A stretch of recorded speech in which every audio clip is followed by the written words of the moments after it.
On June 5th, Apple at their WWDC keynote released iOS 11. I want to talk about the top 5 features that stand out to me the most in iOS 11. Number 5, the new wallpaper. There's other features that could have gone here, but honestly, I love the new wallpaper. It's a beautiful drone shot with the waves crashing and the beautiful sand. Apple knows how to make beautiful wallpapers. I wish they posted more. But with iOS 11, we get a brand new beautiful wallpaper. Number 4 is the brand new control center. The control center with iOS 10 is a little bit limited. So Apple gave us in iOS 11 customization. Yes, customization in iOS, something Android boasts about, but now we get it for our control center, and it's a nice change. First of all the new little icons can be 3D touched on to open up more options. And Apple also added a little feature in Control Center where you could screen record. That's why you're seeing all this footage right now is by the screen record feature, which is very nice of Apple to do, because I wouldn't think Apple would have added this, but they did. You could add a whole list of icons to Control Center, or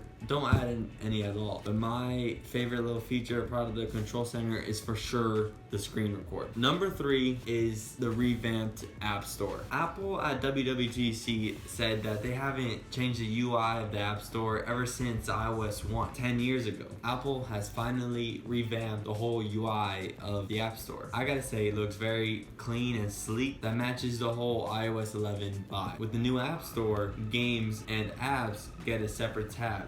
So you can see the top charts in games in different tab than the top apps, which is very nice. And there's also a new Today tab where it shows you little tips and editor's choice apps. This Today tab is to help the developers get their app into new users, which is always good for the developer. Number 2 is how screenshots work. Normally in iOS 10, you take a screenshot, bam, and then you go to your photos and it's right there in the photos. But now with iOS 11, it's much better. You take a screenshot and the screenshot goes to the bottom left of your screen. You could tap on it right there or tap on it in 5 minutes, whatever. It's right there ready for you to tap on. So once you tap it, you have this choice to mock it up with, I don't know, drawing or like circle an app, whatever you want to do. You could do that now right after you screenshot it. And you could also, right after the screenshot goes to the bottom left, you could click on it and you could mock it up, crop it to however you like. You could share it and then you could save it to your photos. But all in this simple change that makes screenshots so much better. And the number 1 feature in iOS 11, which is not for all users, it's only for iPad users, not iPhone. But the iPad now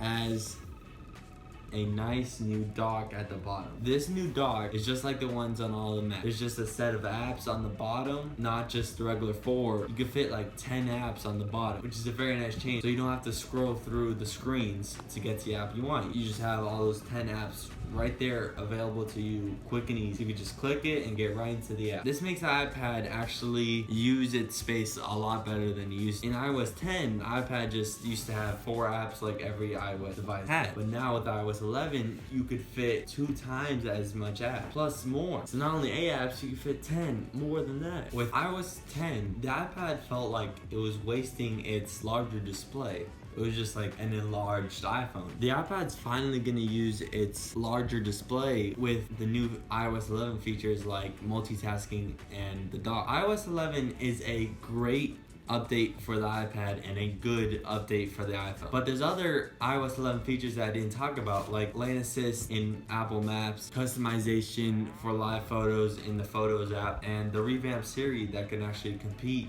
with the Google Assistant. I definitely recommend it to all to upgrade to it this fall, probably in September when it comes out along the new iPhone. I would love to hear your thoughts about iOS 11 in the comment section below, and I'll see you in the next one.